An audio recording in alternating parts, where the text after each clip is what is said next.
Hey, we're talking about summer geeking. Up next on Geek Out SA. Do not attempt to adjust your YouTube video. We control the stream.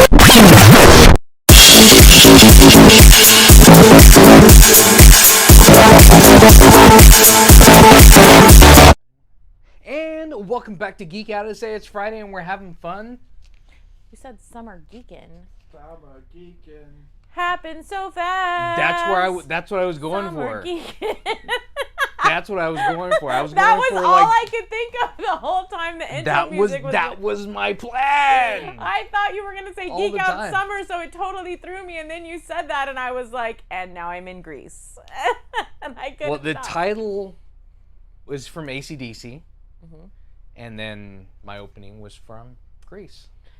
Well, it worked because that's all I could think of. Like, I couldn't even think of the intro music, and then I was like kind of thrown because I wasn't expecting that to be your intro, and so yeah. And she's like, "Oh," I was like, "You thought I was gonna flub it, didn't you?" And she's like, "You did flub it." I was like, "No, I didn't." Yeah, I totally thought you flubbed it. So. I timed that perfectly. You ruined my life perfectly. Thank you So so yeah, much. so school's out. School's out forever. Not forever. Oh, It's coming back. right. Well, no. So actually, if you haven't watched the show before, I'm Colleen. I'm the co-hostess with the mostest, and I'm actually a school teacher.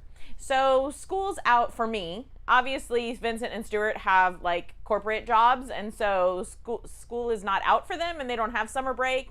Unfortunately, children don't realize that when you're a grown-up, you don't get summer break anymore. They think that this is something that continues. Like, I don't know why they think all jobs quit in the summer, but that's not how any of that works, children. So enjoy it while you can, because unless you become a teacher, you're not going to get it. I hate when that happens. I know. And our sons were really mad at us when they became adults. And they were like, why did you people set us up to think that there would be summers off? I don't know. I'm like, you're lucky if you get a week of vacation. Like, I didn't set up the school system. It is what it is. We didn't set that up for them. We made them work. Yeah, we did. But it doesn't click, I think, until you become an adult, and then it kind of clicks for you. So, because when you're a kid, it doesn't, like, you see grown-ups doing grown-up stuff. For my own food? Yeah. Yeah, you have to do that now. Yeah. So I have to buy my own underwear? Yeah. Yeah. That's what they ask for Christmas now because, adult expenses. So before we started the show and we talked about some geeky things, I actually wanted to give a shout out to some of my students and show some of the things that I got as goodbye gifts during this very strange COVID-filled world of schooling. So if you're watching out there, I'm sure, and if you have kids, you know how strange schooling was and everything, but we teachers, we really tried to make it as schooly as possible, I guess is the best way to put it. So one of my students picked up crocheting because a lot of the kids picked up new hobbies while they were stuck inside on COVID. And crocheting was a big one. A lot of the kids picked up crocheting. So she was crocheting little things. And one of the subjects that I teach is science. So she made this pattern up herself and made this. It's supposed to be a beaker filled with like liquid.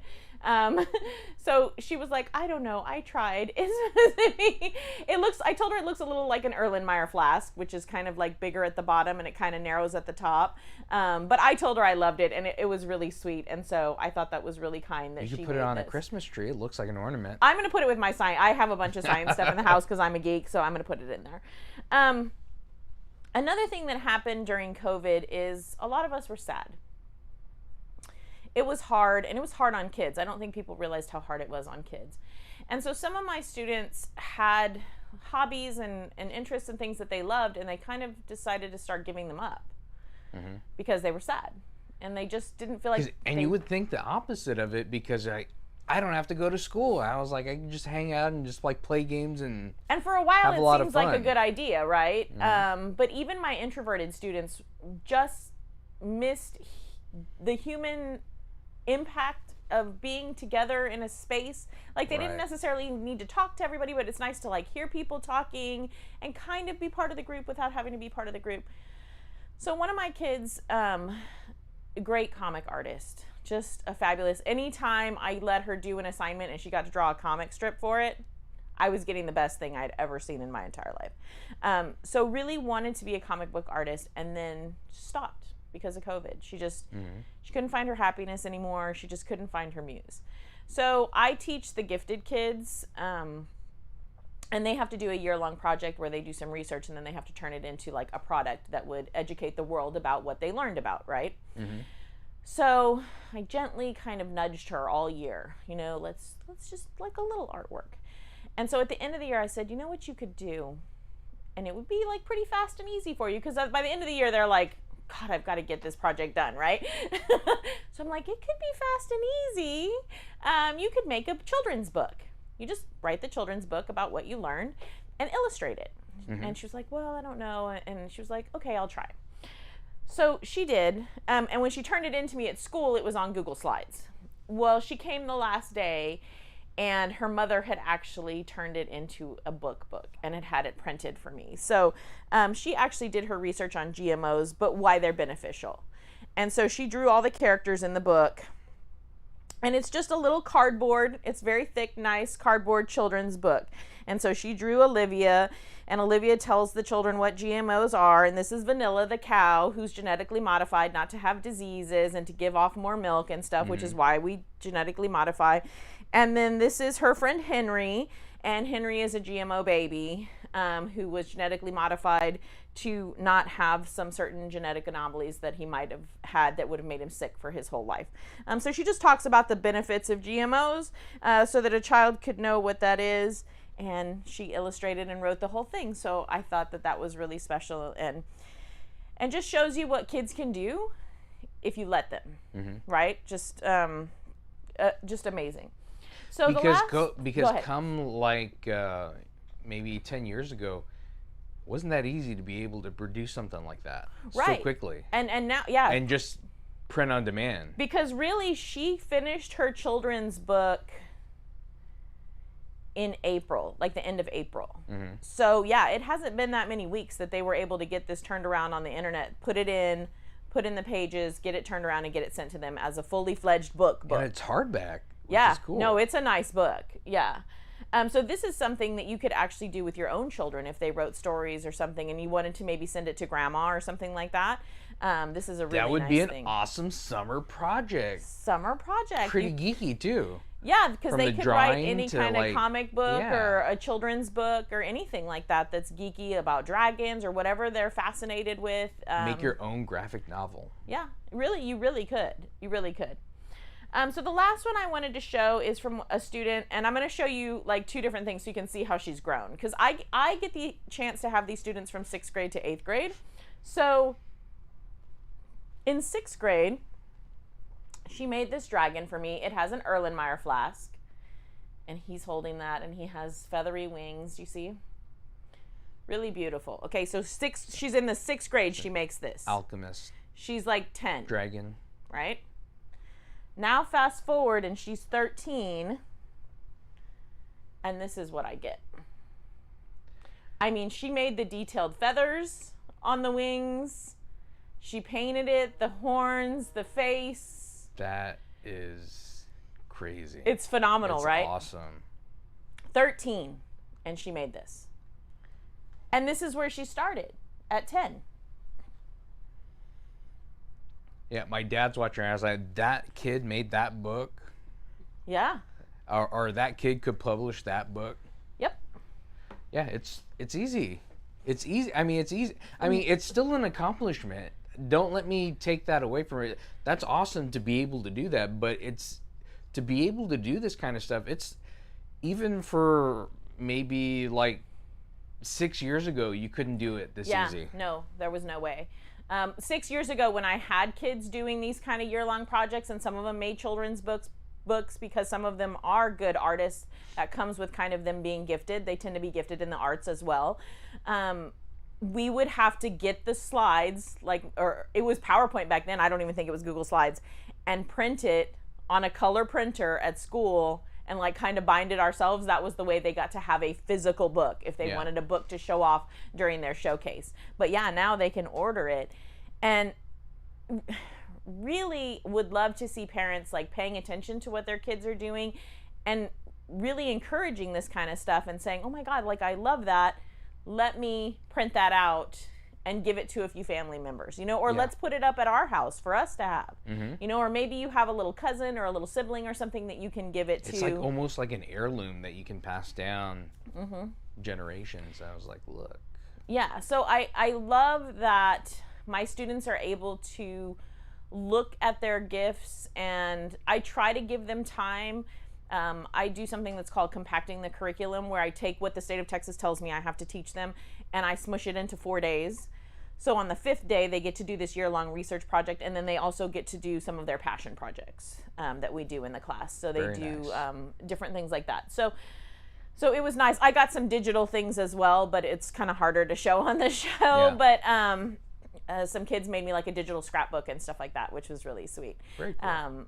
So yeah, I wanted to do this show, and thank you, Vincent, for letting me to do this show. Because of that, because I'm a teacher, and because this is really something that Vincent and I did with our sons when they were younger, because we realized that in the school system there are a lot of kids, and a lot of the times your kid needs your attention, and they need you to push them a little bit further than the school system is able to do, and they need you to do stuff with them and schedule some time in the summer. I know you work and you're tired. We worked and we were tired. Yeah. But let me tell you a little thing. This is embarrassing. So I had the boys before I met Vincent. So poor Vincent, he inherited me and 3 boys. Well, I did the very, very smart 1990s thing. And when my oldest son was born in 1992, I bought the $3,000 encyclopedias, even though we couldn't afford like a car or anything, but we got conned into the $3,000 encyclopedias, okay? That the box like turned into a bookcase and everything, right? So Vincent inherits me and the kids and the encyclopedias, right? Well, by golly, after spending $3,000 on those encyclopedias, we were gonna use them. So our kids used to have to do, we made them do like a solar system project one summer, and they had to use the different encyclopedias and look up the planets and look up what asteroids and stuff were, and they made models and all kinds of stuff. I don't know, we let them play video games and stuff in the summer, but we didn't let that be all they did. Yeah. So I wanted to kind of pass this on, because some parents are always asking us as teachers, like, what can we do? Like, maybe you can't afford summer camp. We never could with 3 kids. Our kids really wanted to go to theater camp one year, and it was $300 per kid. Well, we couldn't afford, you know, almost $1,000 for 2 weeks of summer camp, you know, so that wasn't something that we could do. So we had to find other ways to basically make theater camp at home, right? Right. So Vincent's going to help me, and we're going to go over some ways that you can geek out in the summer and still do stuff with your kid and teach them as well. And we've gone over some of this before a couple of years ago, but not everybody is we have a lot of new people watching, Right. so we're going to go ahead and cover some of the things and add some of the stuff that we've learned over these past couple of years of what we can add to them. But first and foremost, video games. You think that video games is not a teaching moment, but it can be. It can be very much a teaching moment. Anywhere from research projects to doing history reports. Right, so it kind of depends on the type of video game your kid likes, right? So people may not know this, but if your kid likes Minecraft, and Stuart, you know this because your child plays a lot of Minecraft, they mine a lot of ore and stuff, right, in Minecraft. And so they actually have to use the different ores, and they can combine things, and so there's a lot of science actually involved if you look into it. So The only problem is they put it in creative mode and they don't do any of that. Right, so you do have to monitor them, or you do have to tell them, okay, you're gonna stop and find like some ore and just go research it, right? And just do like, make me a little 1-pager about that ore. What do we use it for in the real world? It's not just in Minecraft, but it's real, because kids have a hard time making that connection. Like, we as adults, we see the connections, right? Right. But little kids, everything is very compartmentalized unless we help them open the compartments, right? So to tell them, okay, hey, you just use this ore, we'll go, what is it? What is it in the real world? What do people use it for? And they're actually really, they balk at it at first and they complain, but then they're really surprised and kind of excited that they found that, like, hey, this is kind of a real thing, you know? Yeah. And I'm learning stuff.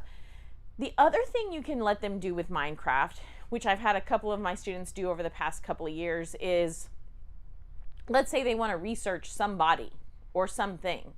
So one of my kids made me a video, and he had made a museum to plutonium. That was we were doing an atomic model, like, project. So he built the whole museum, and he did, like, the scientist that's discovered plutonium, like how many protons, neutrons, electrons, like he had, like, the subatomic particle wing, and he had, like, the little blocks in circles and stuff, and he made little creatures that were supposed to be the scientists, and he showed, like, the science lab blowing up because plutonium is kind of, like, reactive, and you know, he did, like, a little graveyard that was like, here lies all the scientists that tried to figure out how plutonium, you know, he threw some little jokes in there and stuff, and it was cute. But he learned, but he used Minecraft and building, and he was like, you know, I had a lot of fun just building this whole museum. He's like, I knew that I was learning, but I didn't hate it. So, you know, even if you're, like, challenging them to something like that, you know, a historical building or something that they find interesting, like a plane or something, challenging them to do a little research and then to make something in Minecraft and to give you kind of, like, basically a story in Minecraft that then they run a video for you. Right. So what can you do with, like, let's say, Call of Duty? Well, so the Call of Duty video games are historical. Historical fiction, but we still consider them historical. So there's a couple of things you can do. There's a couple of really good young adult authors who do historical fiction novels. So you could, as a family, find a novel, just real short, it doesn't have to be long, but historical fiction, young adult novel about that war, that time.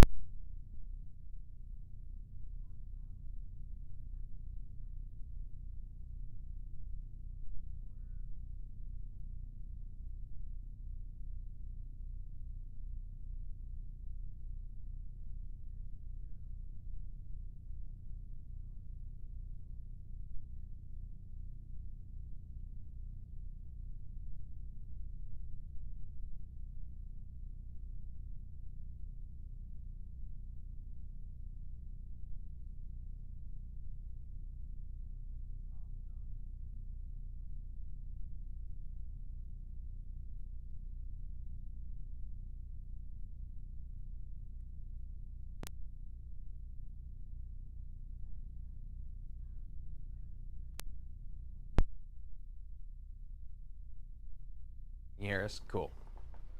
We were talking about Call of Duty or some of those different games that are about different wars and things like that. Right. So you can read a book as a family of historical fiction. Alan Gratz is a really good one, young adult author who writes historical fiction. And then you can talk about, like, what really happened in that period of history in the world's history with that.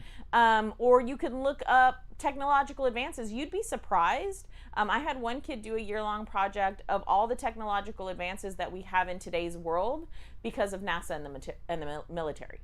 So things that they were trying to produce for the military that then ended up helping us in industry, you know. Like so, the internet. Right. Exactly. Things like that. So again, it's about making those connections to the video game is great and it's fun, but connect it to the outside world, right?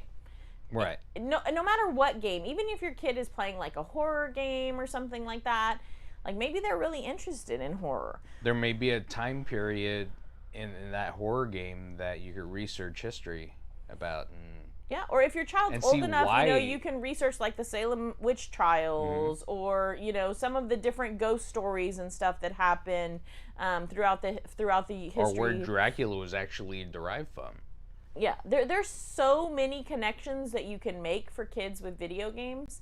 But let's say you don't know that history, or you personally don't know how to make the connection, because some adults don't know how to make the connection. Another one that's really easy that you can do is, and I'm sure some of y'all have seen this on TikTok, for a while it was really popular to have like basically like PowerPoint nights or Google Slide nights, like with your friends, right? Because of COVID. Well, you could do that as a family. Like, so your kid could be in charge of video game Google Slide night. And so they could make Google Slide with their top 5 favorite video games, and they could add in like pictures and color, and they could do almost like a book talk where they tell you, you've never played the video game, so what is it like? What's a summary of it? What do you like about it? Who would you recommend it for? What's the genre? Is it horror? Is it military? Is it first person? You know, is it a builder? Is it an RPG? Like, explain that, right? And they just have to do their top 5. But even with them Like, thinking, who created it? yeah, who created it? Because then Yeah. they do a little research of who's this creator, right? So then you're giving them a chance to kind of be showcased in the family, right? It's their moment, it's their night. They get to show it. They get to show something that they're interested in, and they're writing, and they're thinking, and they're expressing their thoughts. Those are all really great things that children need to someday become good adults. So for me, I think that that's a really easy one that you could do, that you don't have to know much about the time periods or anything like that, or you don't have to do research as a parent. You can just let them go and let them present. And if it's not great the first time, that's okay, because it's their first time, right? Steve says, Happy Friday, guys. Happy Happy Friday, Friday. Steve. So yeah, I mean, I think that there's a lot that you can do with video games to not, and play with them. Play a video game with them. Pick a character and write a story about a character. There was just some games I couldn't play because I get motion sickness. Like, But we used to talk about, to the boys, we would like talk to them about their games, and then we would talk about like these side characters or whatever, and we'd be like, well, what do you think their life was like? Or what, you know, how did they get to that point in the game? Like, what happened to them before or whatever? So they're writing a story without knowing that they're writing a story, right? You're just kind of like having these conversations, and your child is thinking about it. Or we used to do a family story where somebody would start the story for like a character or something, and then leave it out, and it was the next person's turn, and they would have to do it, and so on.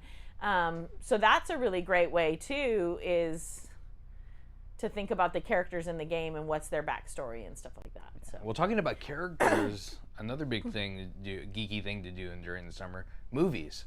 Movies are a big thing, especially for us. Oh, for us, it was a huge thing. We used to have a bazillion movie marathons. I mean, Vincent's favorite is The Matrix, so I think the boys have seen The Matrix like 97 times. Like, all 3 of them. Like, we would pile on the couch. It would be like our weekend thing, Matrix movie. So, yeah.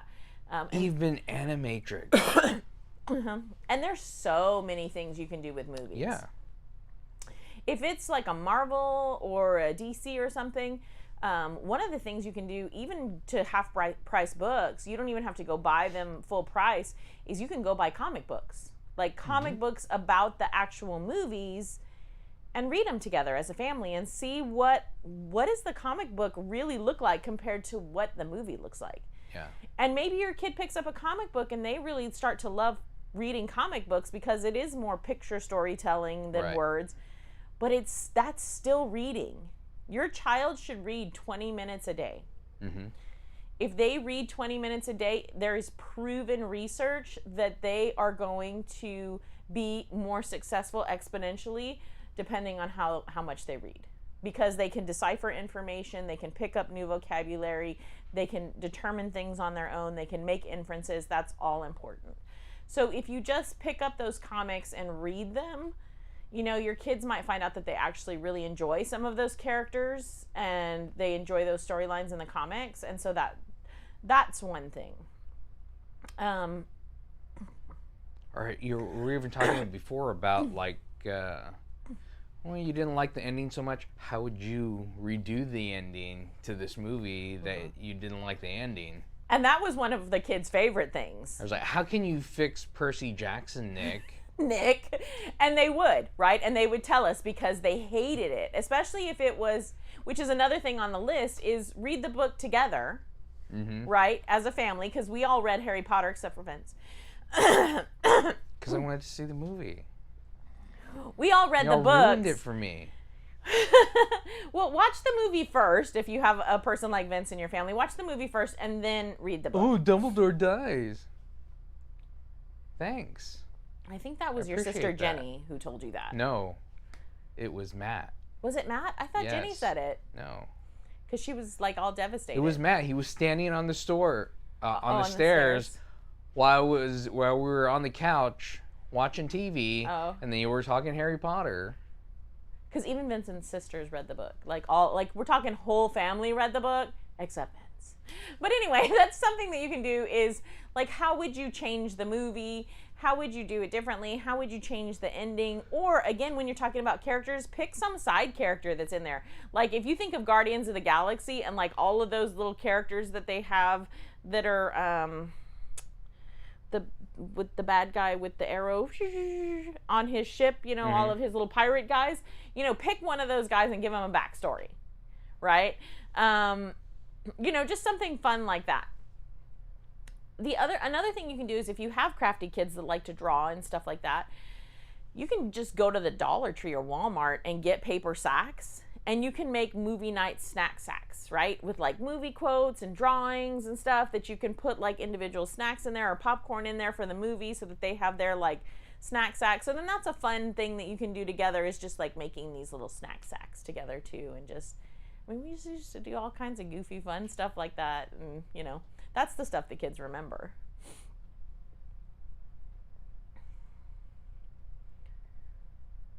Yeah. I'm like, are you going to transition to the next thing? I gave you a list, dude. He's not a teacher. You So- didn't give me a transition on there. But the next Snack next thing sack. we're talking about, because this is a lot that I do, because I don't snack on tabletop games, but tabletop games I play a lot. We always have a of. lot of snacks during tabletop games. You could have a snack. But I don't eat sack the during actual a game. Tabletop game.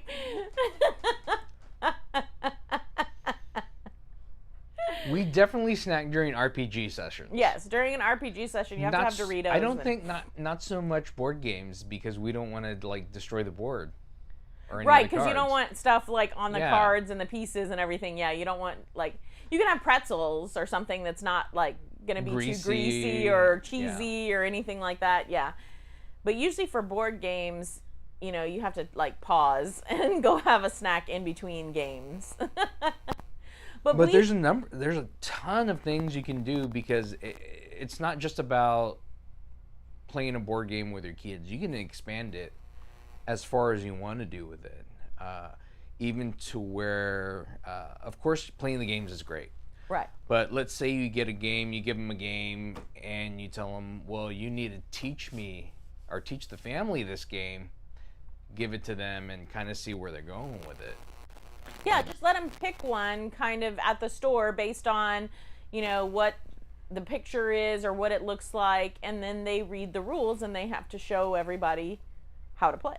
Mm-hmm. That's really important because, again, they're reading, they're deciphering what they're reading, and they're teaching what they've read. Yeah. So those are all really important skills. The other thing I really like to do is, if anybody's read Calvin and Hobbes, we always call this playing Calvin ball. Because in Calvin and Hobbes play whatever game they want with whatever rules they want, and it changes every time they want it to, right? So one of the things you can do is let your kids come in and raid your games and like pick several of the games and mash them together and make their own house game with their own rules. And you watch, it's funny because the rules will change and the rules will always be beneficial so that the child wins, right? We've seen it a million times. Yeah. We're like, you can't, no, I'm pretty sure I told you that we could do this. No, you can't do that. No, well, when it's my turn, we can do that. And so they'll definitely make it so that they win. But it's cute and it's fun to see their imagination, unless you're really competitive like Vince. And then it's not so cute and fun and you don't really like it very much because you want to win at a game that doesn't have any real rules.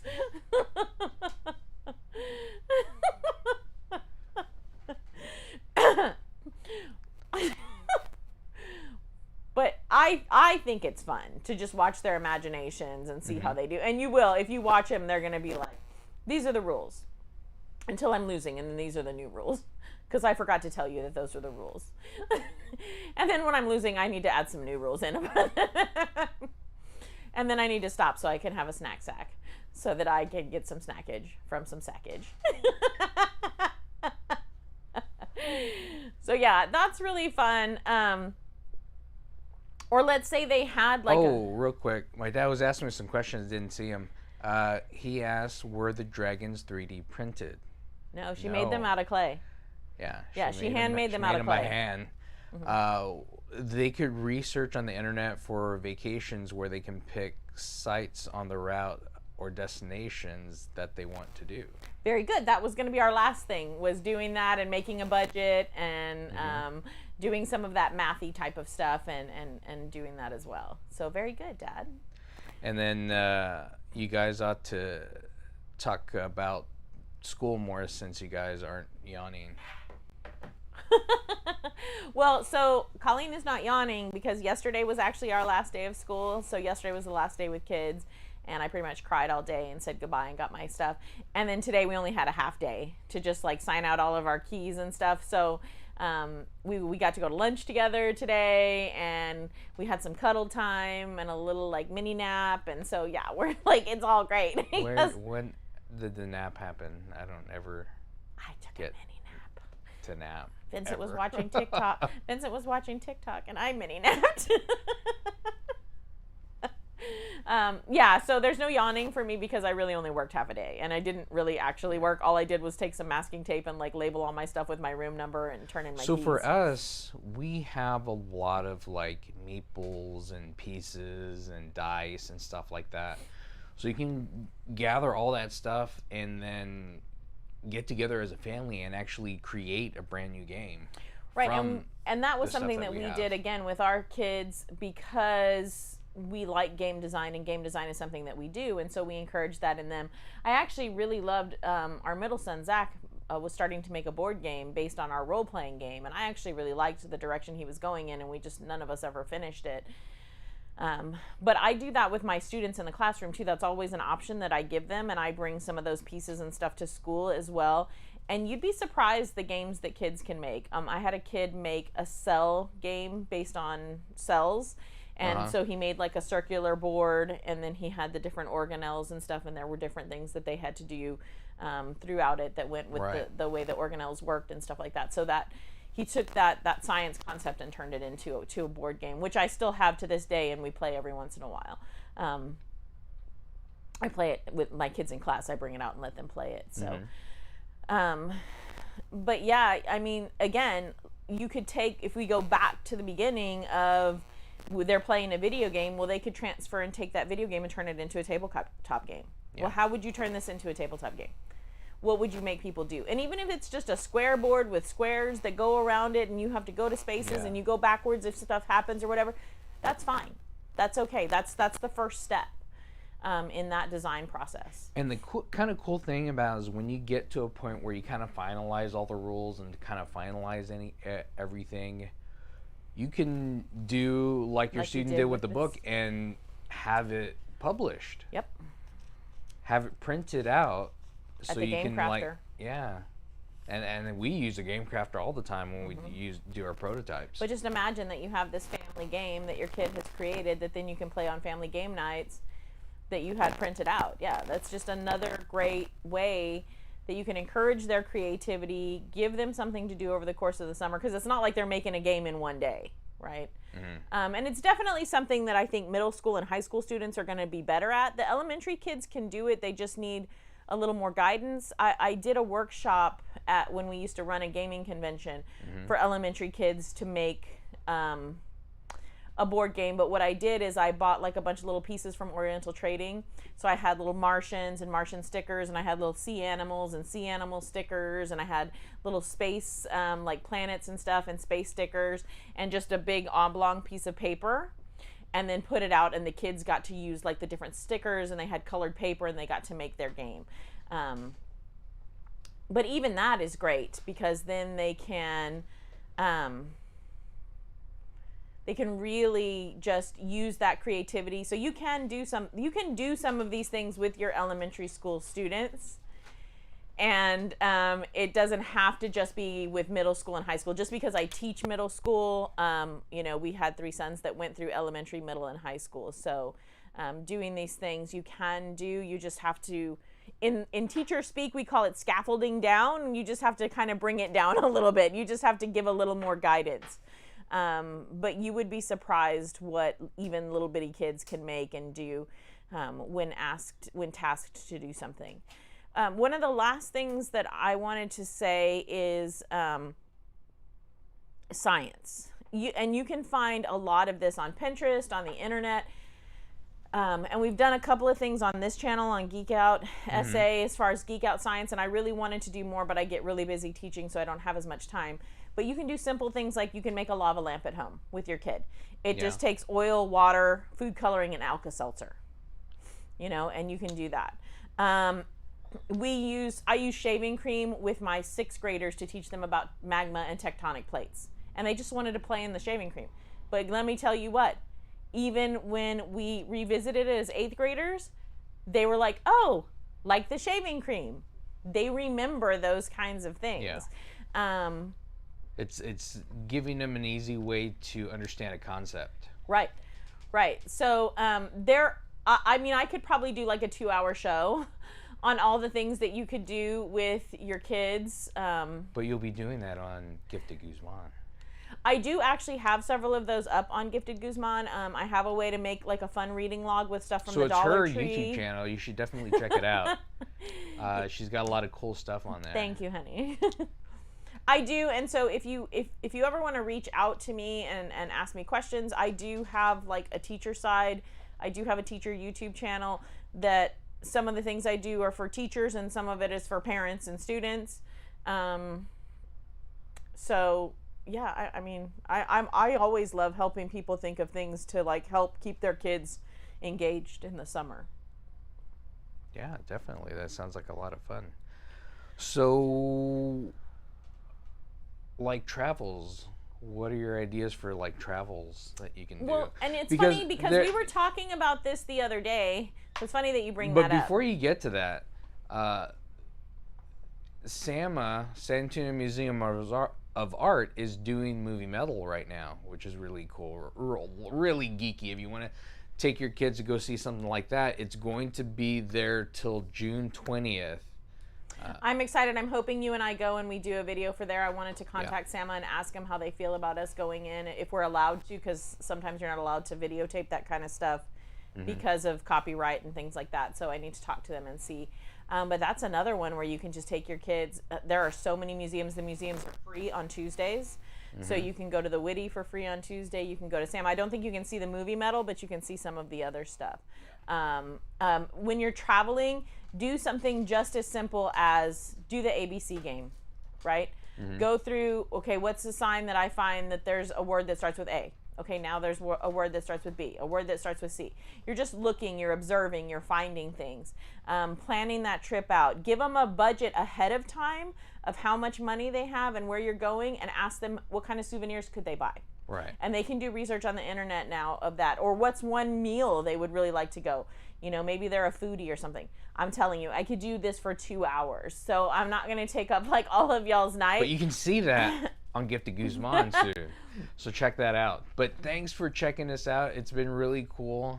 We hope we gave you some more ideas. I know we've come up with new stuff than we did last time, so that was really cool. And those are really cool things that that Colleen got for just for the end of the year. So love your children and just encourage them, whatever they're doing, just encourage them. Well, not whatever, like if they're doing drugs, don't encourage them, but if they're doing nasty naked TikTok dances, don't encourage that, but you know what I mean, like encourage the good stuff. So if you haven't subscribed to this channel, please subscribe to this channel and hit the notification bell so the next time we go live, you'll know. But thanks for checking us out. I'm Vince. I'm Colleen, and that's Stuart. Geek Out SA. We'll